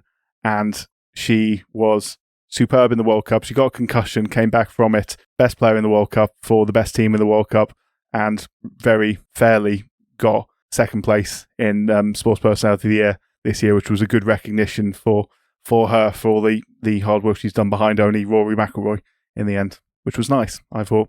Yeah, I couldn't agree more. She's like the face of women's rugby, really. Yeah, certainly in England. And you don't really become that unless you have a parallel amount of talent. Mm. And I don't think she scored any average tries in that tournament. Even if she did, right place, right time, but some of the tries she scored, and she just scored one for Harlequins as well a week ago now, which was another incredible bit of ingenuity. She is great to watch. Nice. So I said I'd do Faith Kipyegon, so I shall. Faith Kipyegon is absurdly dominant. She makes Sydney McLaughlin-Levrone look like she's barely got a grasp on her event. We said actually a minute ago that Armand Duplantis was the most dominant person in his sport, or in his discipline. I did say men's sport. Yes, you did. Good qualification, a necessary qualification, because she is the world record holder for the 1500 metres and the mile. She's also a former world record holder for the 5000 metres. She is the only 3-time Olympic champion at the 1500 metres, having won gold 2016 in Rio, 2020 in Tokyo, and 2024 at the Olympics. Okay, Ben, you're telling us about all the things she's won, but why is she on your shortlist? Because she's also won a gold medal at the 1500 metres in the World Championships in 2017, 2022, 2023, and 2025, making her the current 1500 metre champion. Jesus, mate, just insanely good. She's on there for a combination of longevity and staying at the top and winning again. I don't really know how else to explain this. I don't think you could have done it better, Ben. In a more digestible way. She wins every time. Record equaling 4th. A legend. A legend. Very nicely summarised. So, rounding us off. I will let you do this because I know you desperately want to. Chloe Kelly. Amazing through the Euros. I've already spoken about it. It's assists, it's goals, it's winning penalties. Goes with her extra time winner from 4 years ago. Just clutch moments. She's just in rugby, they'd call her a test match animal. Also won the Champions League with Arsenal. Came off the back of one of those odd years where she was sort of frozen out at Manchester City, not getting on with people there, but perhaps, not the happiest herself. She's given plenty of interviews about that. That's not me talking on her behalf. Gets a move back to her girlhood team, the Arsenal. They go on a remarkable run and beat Barcelona in the Champions League final. She is on the bench throughout the Euros, comes on, makes decisive interventions all the time. Like I said, in the quarterfinal, she whipped in the cross, both crosses, in fact, that led to both goals. Yeah. Lucy Bronze headed in a cross, and then I think Beth Mead got on the end of her cross for the equaliser against Sweden before it dropped to Michelle Adjumang, who knocked it in. Against Italy, she scored a penalty. She didn't score the penalty. She missed the penalty, actually. Rebound, yeah. But scored the rebound. And then in the final, she whipped in the cross for Alicia Rousseau for the equaliser and then banged in the winning penalty. And I remember saying in the final, in the interview after they'd won, and I know it's easy to say with hindsight, But she said, I wasn't going to miss twice, which I like. And you said to me, it was never in doubt from the moment she stepped up. You knew. Oh, it was so comprehensive, that pen. On 5 to win a tournament. Just sticks it in the top corner. It was beautiful. It was. It was beautiful. It was wonderful. And I think, given the context of the story and where she came from, the difficulties she had, I think very, very worthy place on this shortlist. Yeah. Couple of mention in dispatches, if I may. Please do, yeah. Arina Sabalenka, 3-time slam finalist, lost the Aussie to Madison Keys, and the French Open to Coco Gauff, made the semis at Wimbledon, but won the US against Amanda Anisimova, I think, to go with a number 1 ranking.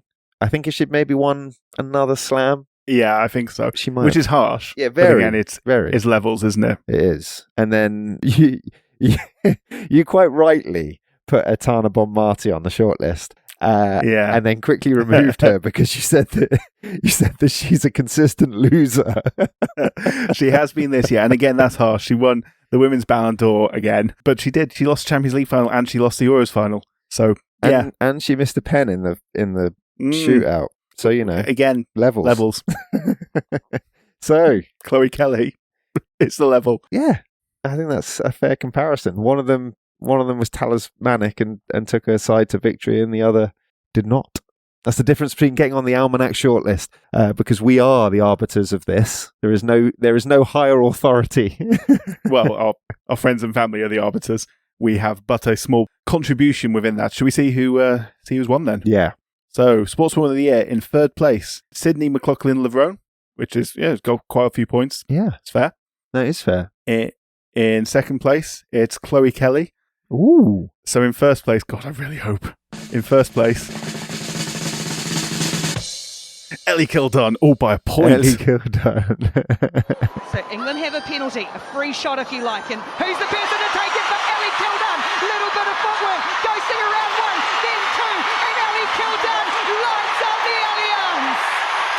By a single point from Chloe Kelly. That was close. I genuinely didn't know if that was going to be Kipyegon. It very much hinged on whether or not people really follow 1,500 metre running. Yeah. Turns out they don't. I mean, to be fair, all worthy winners. It's a points-based system. There was a single point in it. Kildunne on 42, Chloe Kelly on 41. Kildunne got more 1st place, but Chloe Kelly just eating up the 2nd places. So, nearly got in front. But yeah, fair enough. Good fun. Which leads us very neatly to our final category, possibly our favourite category. Easily our favourite category, which is why it's... Oh, there was some bringing home the bacon. Honourable mentions here. There are some honourable mentions. Villain of the Year. Yeah, should we start with the honourable mentions? We can start with some of the honourable mentions, yeah. Okay. If I can remember them all. Mary Earps for the book. Yeah. She survived because we don't really want to be misinterpreted as being allies of Joey Barton and others. Yeah, I mean... That's pretty much it. If I could criticise Mary Earps, it's she, by criticising her teammates, by doing things to sell a book, potentially, whether or not she meant them, whether or not it was necessary for them to go about, whatever, just gives fuel to idiots, absolute pillocks, absolute waste of oxygen like Joey Barton, gives them fuel to go out and rant about women's football. And I'm not saying that women have to hold themselves to a better standard, but they are professional sports people now, and they need to be acting accordingly, just as we would criticise any male footballer for the same thing. It was unnecessary in order to sell a few books, and ultimately Hannah Hampton has had a superb year and probably was worth an honourable mention for the Sportswoman of the Year. Yeah, I agree with all of that. The only thing I would add is I would say that criticising Sarina Wiegman just makes you look like a dope. Yeah, I can't add anything to that, yeah. So yeah, she gets on there. John Cena. Bastard. Which is a very light-hearted one. He turned heel. Yeah. Which is actually a big deal. Yeah, it is a big deal. It upsets a lot of people. They take it very seriously in America. It's not real, but it is a big deal. And that is the only thing that kept him off the list, really. He survived because it's not real. Yeah. He turned heel for the first time in his 20-year career. It was a good turn, though. It was very good. Yeah, it was very good. And it was a lot of fun. And now he's actually retired. He has, yeah.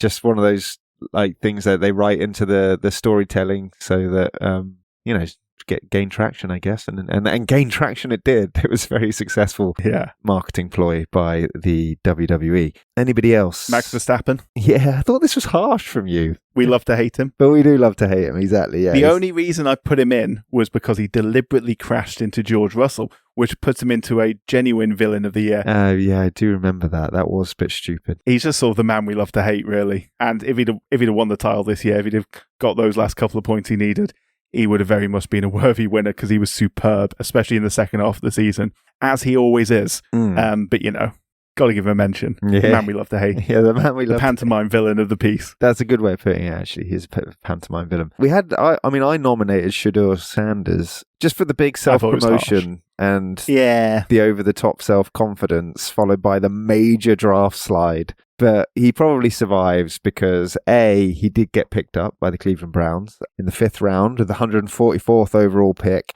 And he did eat a bit of humble pie when someone impersonating the New Orleans Saints GM, Mickey Loomis, called him up and pretended to pick him, which was all very embarrassing for him. Turned out later that it was the son of the Falcons' defensive coordinator, Jeff Ulbrich. Yeah. His son, Jax Ulbrich. And you said that he's playing pretty well for the Browns now that he is. Well, he has had moments where he's been pretty good. He was pretty good a couple of weeks ago against the Tennessee Titans in a game they very, very nearly won. But to be fair, the last couple of games he's been terrible again. Behind a terrible team, they're just a really badly run team, the Cleveland Browns, and probably the worst place he could have landed, because I do think he is a talented player. Just needs to, I don't know. I don't want to criticize him for hyping himself up too much, because he's entitled to do that, but maybe do it in a different order. Maybe he should have proven his ability at the top level first, because I think he's got talent. He can pick out some brilliant passes. He's got superb accuracy. Yeah. But these guys all pale into insignificance. Into nothingness. When it comes to our candidates. Who shall we start with? I have a lot to say about Yannick Sinner and the ITA. You go ahead, my friend. Okay. So, first nomination is Yannick Sinner's ban for doping. Backstory to this, and the context is interesting. Now, let's get our qualifications out of the way from the get-go. Haven't seen the facts in their entirety, only have what is publicly reported on the internet. That's not always the most reliable source. I get it. However, he, in March 2024, that is Sinner, returned an adverse finding in one of his anti-doping tests at Indian Wells. It wasn't made public, and he wasn't provisionally suspended. Now, Yannick Sinner being the men's world number 1. So he carries on playing on the tour. Conveniently, though, Jack, he didn't compete at the Olympic Games due to, and I'm doing in inverted commas, tonsillitis. Now, interestingly, the Olympic Games started on the 26th of July and ended on the 11th of August. And what's the relevance of that window, he asks? Well, it was enough time for him to compete in Wimbledon, which ran from the 1st of July to the 14th of July, where he made the quarterfinals before losing in 5 to Medvedev. He did, in the interest of balance, say that he struggled in that 5-set match because of illness. However, he was back and well enough to compete in the Cincinnati Open, which started on the 12th of August, the day after the Olympics ended, and ran to the 19th of August. I think he won the Cincinnati Open. Mm-hmm. On the 20th of August, an independent tribunal, the day after he's competed at the Cincinnati Open, an independent tribunal comprised by the ITA announced that Sinner had tested positive for a banned substance, clostebol, in separate tests, so more than one test. The ITA decided not to ban him, but they stripped him of his prize money and his ranking points from the Indian Wells tournament in 2024. Right. Clostebol is a synthetic anabolic androgenic steroid with a performance-enhancing capabilities. Basically, if it's synthetic, what that means is you do not produce it naturally. If it's in your system, you've either taken something deliberately or inadvertently. It doesn't get there through natural production. Yeah. It can increase the production of EPO, and we're just going to call it EPO. Everyone knows what I'm talking about. EPO leads to a higher red blood count in your system, so therefore greater stamina, oxygen delivery to your muscles, reduces fatigue, etc., etc. It can also aid recovery between tournaments or allow athletes to train harder and more regularly. It's a regenerative steroid, effectively. Yes. It can also build muscle mass, but if you've ever seen Yannick Sinner, clearly that's not what he's using it for, because he's a beanpole. The context of this is important. In some countries, including Italy, where Yannick Sinner is from, it is available without prescription as a topical cream or a spray. You can treat skin wounds, cuts, bruises, burns, that sort of thing. And again, as I say, it's regenerative, so it speeds up the healing process. And in Italy, it's sold as a spray or cream, and it has a brand name called Trofododermin. Yeah, well, forgive my pronunciations, as I say every time. Anyway, the reason I know all of that, Jack, because it's on Wikipedia, mate. Like, that's how, like, it doesn't take much. Anyway, the ITA found that Sinner had inadvertently contaminated himself with the substance because his physiotherapist had been applying that healing spray that I was just talking about to a cut on his own hand and then carrying out treatments on Sinner. How convenient. They found that Sinner bore no fault or negligence and therefore justified not banning him. WADA disagreed, which is a good start, and they basically said that whilst they accepted Sinner's explanation, again, I think this is very generous. Like, how much cream did this guy rub into his own hands and then rub into Yannick Sinner? Yeah. I mean, I haven't seen the science. So maybe it's all true. Anyway, what WADA did is that they said an athlete bears responsibility for their entourage's negligence. And they basically said that, he needs to serve a ban.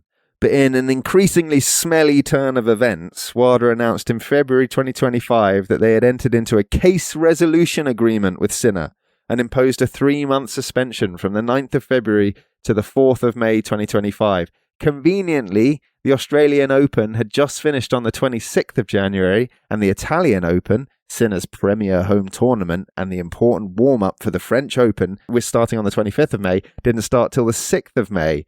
2 days after his ban ends. Oh, wow. He missed a grand total of 0 important tournaments.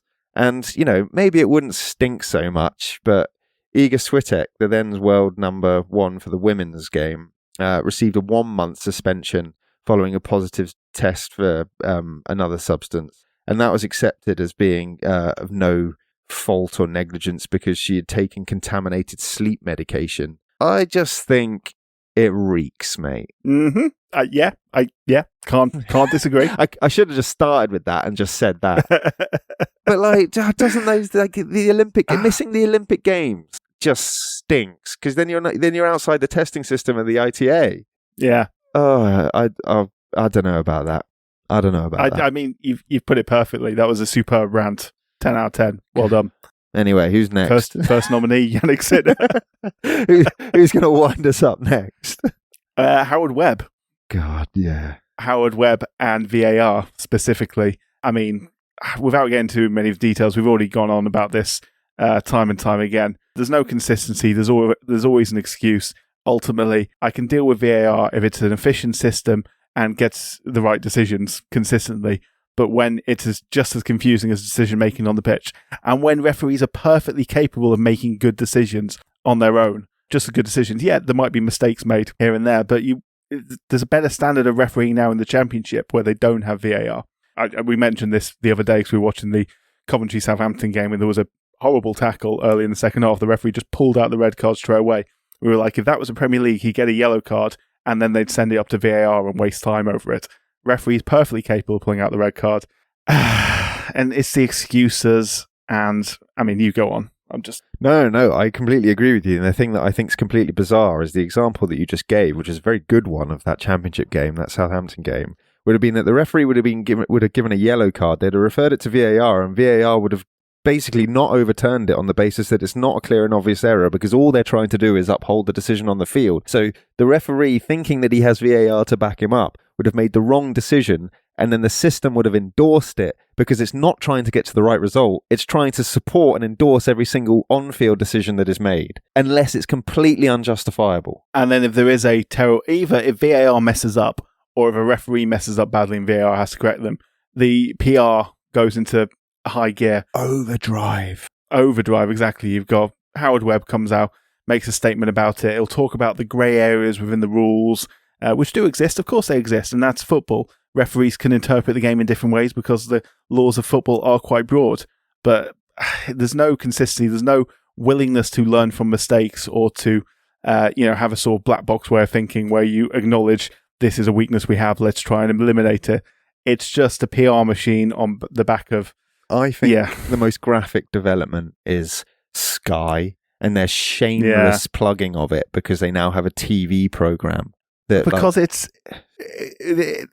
serves everyone who is making any money out of sport. It serves their purpose for there to be discussion and controversy.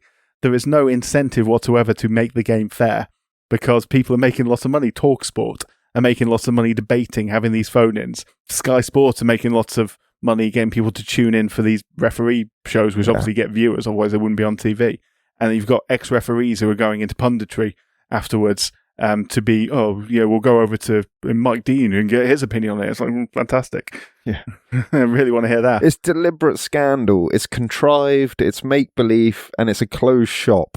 It's jobs for the boys. They're sorting each other out. And they're not a serious organisation and they have no intention of improving the standards. In fact, they have cognitive dissonance in the most extreme case. Like, they think they're right. That's the thing. They actually think they're right. They don't think they make mistakes. And all of this, like, we're human, we make errors, is just flippant, throwaway, necessary remarks to keep the PR machine and the system and the status quo maintained. Agreed. So, who's next? Gianni Infantino's next. I'm going to wind you up like one of those little dolls and just let you go because this is FIFA and this is your wheelhouse. I mean, okay, so where do we start? Firstly, the World Cup next year is going to be awful. We've already established that. The system's awful. The group stage is going to lose any sort of semblance of fun because third-place teams can get through. There's a perfectly good system they could have used instead, but they chose not to. Bloody blah, yeah, we all know that. What the hell is going on with giving Donald Trump a Peace Prize? I mean, okay, this is very obvious. Like, everyone knows Donald Trump is a lunatic. He's completely losing his mind, and he has the temper profile of a toddler. Obviously, Donald Trump doesn't get anywhere near a mention for the Nobel Peace Prize. This happens a few months ago. Why would he? He claims to have stopped 8 wars. Surely that makes him a hero. He's done nothing, and in the meantime, he's his Secretary of War, as is now being trained to Secretary of Defense to the Secretary of War, and he expects a Peace Prize. That's neither here nor there. Is going and committing war crimes with regards to Venezuela, and then he gives him a Peace Prize, basically to the same way you'd give a toddler a lollipop to get them on your side. The draw was, horrible. An absolute laughingstock. Anyone getting involved in it, like Rio Ferdinand, is rightly getting criticised. God knows what's going on around the edges as well. Whatever. Guy's a knob. Hope he wins this. So this is all off the back of today I feel gay. Today I feel black. Like, do you know what I mean? He's an embarrassment to the game. Is there a more corrupt organisation? I mean, the IOC give them a run for their money, but they try. But FIFA, jeez. Oh, Cristiano Ronaldo as well. Forgot to mention that. The ban. He committed violent conduct, which is a 3-match ban every single day of the week. They reduced it to 1 match with 2 matches suspended. Bearing in mind, those 2 matches that are suspended would have been the first 2 matches of the World Cup. Changed it to 1 match with 2 matches suspended because of his good conduct throughout his international career, because he'd never been sent off before. We'll ignore the fact he's been sent off multiple times in his club career for similar acts of petulance and violent conduct. Yeah, just petulance. But never mind them. It's an excuse. It sets a horrible precedent, and fuck FIFA. Yeah, fuck FIFA, man. And Infantino's just a prize prick, isn't it? That Peace Prize you mentioned, no shortlist, no voting criteria, like no transparency, just unilaterally awarded. Like, it's pathetic. Honestly, I cannot imagine. Like, how can any okay, I don't want to get political on this. We all know Donald Trump's an idiot. Pretty much 99% of people in the UK already know that. How can you possibly engage with him on that level of patheticness? Like, how sad is that to, having spat your dummy out, to be holding your little Peace Prize medal? Oh my God, I can't even. It's yeah. It's got no basis in history or reality or any sort of importance other than the perceived importance that you give it yourself. Yeah. And that is Donald Trump all over. Mad, isn't it? Mad. Okay, so who's next? Those are our serious nominations. We can now get a bit more lighthearted. Anyone involved in the Luka Doncic trade? Well, specifically anyone from Dallas involved in it, yeah. Yeah. From Dallas Mavericks. I mean, basically one of the most one-sided trades in history. God, foolish. In the extreme. Just like actually shocking. And I'm not even the biggest basketball fan in the world, but like this is up there with one of the worst transfers in sports history. It immediately memes started coming out, and everyone started criticizing it before there being even a game played in Los Angeles for him. Like, it was so obviously a bad trade. Crazy. Incredible. So the Dallas Mavericks traded him to the LA Lakers, and in doing so, let's put this into some context for people who aren't familiar. Luka Doncic is a 25-year-old, 5-time All-NBA first-team selection who 8 months earlier had taken the Mavericks to the NBA Finals. Yeah. That's who they traded away. They traded him away for an often injured Anthony Davis, Max Christie, and a 2029 first-round pick. So in 4 years' time, no swaps, no future considerations or fees, none of that stuff. Like, and the NBA has a draft lottery, so that first-round pick could be worth nothing. It probably won't be worth anything anyway, because the Lakers are perennially quite good generally. They've had a few bad seasons, but still. Yeah. Anyway. Mate, the trade was so insane that people had to be convinced it wasn't fake news. Mm-hmm. Like, they really didn't believe it. And like, obviously that led to an absolute frenzy. Punditry was in overdrive. There was a pretty clear consensus, though. There was a unanimity in the fact that the Mavericks had been utterly fleeced. Yeah, utterly. They could have asked for so much more. I mean, I don't know who Mikal Bridges is, but apparently he fetched for 5 first-round picks for the Brooklyn Nets. Like, and he's obviously not Luka Doncic. So yeah, like this was malpractice, Jax. This is what it was. I think that's a very good description. I think someone has failed in their duties entirely there. Anyway, I think it was Nico Harrison, and it was a fireable offence, and fired he was actually in November of this year. He literally, I mean, it was seismic. I'm surprised he lasted so long. It was seismic stuff. Like, obviously the Mavericks fans were furious, as they would be. Yeah, I mean, if you're involved in that, like, You're a real villain. That's why you're on the shortlist. I think you deserve to be on this shortlist. And the final entry. Last nominee, yeah. Well, we're both going to enjoy talking about this one. Every American fan at Bethpage back in the Ryder Cup. Okay. If you're an American fan who was at Bethpage Black and you behaved yourselves, we apologise. We are going to throw you in with the rest of them because, God almighty, the support for the Americans was bad, even by American standards, and they have had some history, as we discussed in that episode. Yeah, I was going to say, we've called them classless before, at least I have. I mean, yeah. It was classless, is what it was. Way to prove you wrong. Do you know what I mean? Terrible chants, abusing players, getting battered at home, and then trying to justify it. Like, Keegan Bradley called it passionate, mate. Passionate? That was his interpretation. Shall I give you some media quotes that sort of do it that contradict Keegan? The Sky News called it the most abusive Ryder Cup in almost a century of matches. Golf Magazine and Golf Monthly both said that fans had crossed the line of acceptable behaviour. The former, so being Golf Magazine, said the crowds were more nuanced than an angry mob, but not by much, and that Rory McIlroy was subject to lewd, obnoxious, and insulting taunts. I think the MC of the event was removed from the event from the Ryder Cup on Saturday because she joined in with one of the explicit chants sung by the crowd aimed at McIlroy. They threw beer at McIlroy's wife. I mean, she's an American. Yeah. To start. All in all, it's just all a bit dumb and tasteless. Probably goes some way to explaining why they don't get this event like we do. It all contributes to it. Shame on them. Well done to anyone who behaved themselves. But yeah, I mean, it's just, mate, I could go on about this. It's in contrast to the European fans. Like, even when provoked, the European fans, so there was banter. Of course there was banter, but they still respected the game. Yeah, and like any kind of songs, like, yeah, you might tease, but you don't abuse, and like, I just don't get it. I think McIlroy summed it up very nicely, actually, in the press conference. You know, when they do the whole team one with all 12 of them or whatever it is. Yeah, they asked him about it, and he was just like, "I heard a lot of abuse for me and Shane, but I didn't hear many American fans cheering or supporting the American players. Just support your own team. Yeah. Like, what's so hard? Which helps them. Like, creating a tense atmosphere doesn't benefit anyone from a sporting perspective. You've got to get the momentum going. As we talk about in golf, in match play golf more than anything, momentum is such a huge thing.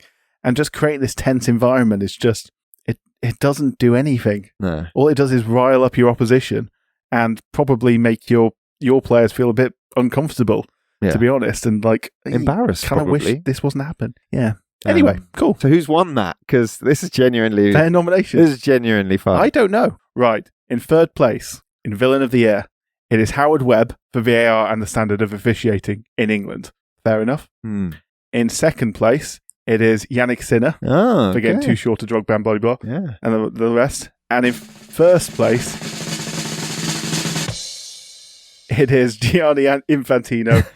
Your prize, this is your peace prize. There is also a beautiful medal for you that you can wear everywhere you want to go. I'm going to wear it right now. Okay, let me hold. Fantastic. Excellent. Giving Donald Trump a peace prize, turning the World Cup into a laughing stock by some distance, actually. Yeah. Yeah. Fair enough. American Ryder Cup fans came fourth and Dallas folk came fifth. My dad said something to me about the American fans, which I think he actually has a very valid point about, which is he said he would say that they got their comeuppance at the event itself. I think so, yeah. They don't need to win this silly award or anything like that. They lost. So I think, yeah. And they got the comeuppance, they got criticism at the time. I think that's enough. Yeah. Like there's nothing wrong with just support your own team, like Rory said. But that brings us to an end of the awards. It does. But there's a lot to look forward to, mate. A lot to look forward to. If you'll indulge us in a season 2. Indeed. Yeah, season 2, crazy. We started off in April. We've done 38 and a half once this comes out, episodes so far. The half episode being the Indianapolis 500 one, of course, which was a little bonus episode we put out. Onwards and upwards from there. We're going to try and do a full year next year, see how it goes. Now, personally, there's quite a lot going on next year, so we'll see how it goes in terms of getting episodes out every week, but we'll do our best to, and we really do enjoy this. Shoot for the moon. Exactly, and we really do appreciate anyone who listens, and thank you profusely for that, but there's a lot on next year, and a lot on in February alone. You got crazy. Got any favourites? I got a couple. I mean, February, Six Nations, Winter Olympics, Super Bowl, 2020 World Cup. Yeah, just that's just February alone. So Christ knows how we're going to preview all that. Yeah. Obviously, the Paralympics, Winter Paralympics come after that. New Formula One season to look forward to. A lot of college sport as well. We haven't really delved too much into college sport. There's potentially college football, college basketball as well. We could look into World Indoor Athletics. We've got Cup finals as well. The EFL Cup finals pretty early in the year. Boat race, which we didn't do last year, which is interesting. A couple of marathons. Yeah. The World Cheerleading Championships as well. Yes. Which we may have a special guest on for, which is exciting. Cheltenham Festival. Cheltenham, yeah. Didn't cover that last Incredible. year. This is all just the first 4 months of the year as well. And then obviously we've got the World Cup. If you the mothership are remotely interested in the farce, which is the World Cup, which, it'll capture our interest still, of course it will. But we'll hate it too. I'm looking forward to the Winter Olympics because nothing beats the Olympics. And I'm looking forward... Nothing beats the Olympics. And I'm looking forward to England winning the World Cup. Yeah, I'm very much looking forward to England winning the World Cup, of course. It is coming home, after all. After all. Nice. Should we bring the curtain down? We best, because this is a long episode. Long, but fun. Indeed. All right, mate. Well, to end a long but fun season of sport, or year of sport. A year. A near total year. Not quite, but next year will be a complete year. As I said at the top of the show, thank you. It's been a pleasure. And Happy New Year, buddy. Yeah, Happy New Year. And I'll see you in a week or two. Might have a bit of a break now, but sport never stops, and neither do we. See you then, 8th of January. See you then. Bye. Bye. For one last time in 2025, thank you for listening today and throughout our first few months. As we said, we didn't start this with any expectations other than to let off some creative steam, so we are hugely grateful for everyone who's listened so far. Special thanks today to John Barry, SJ, Andy, Ryan, Matthew, Sadiq, Sophie, and Joe, Samuel, and our dads Nick and Jim for the votes this episode and for all their support. We hope everyone has a fantastic new year, and a great 2026 on and off the sports field. Until then, through ups and downs, nerves and relief, heartbreak and joy, never ever forget, sport is nothing without the history that makes it. Happy New Year from us both.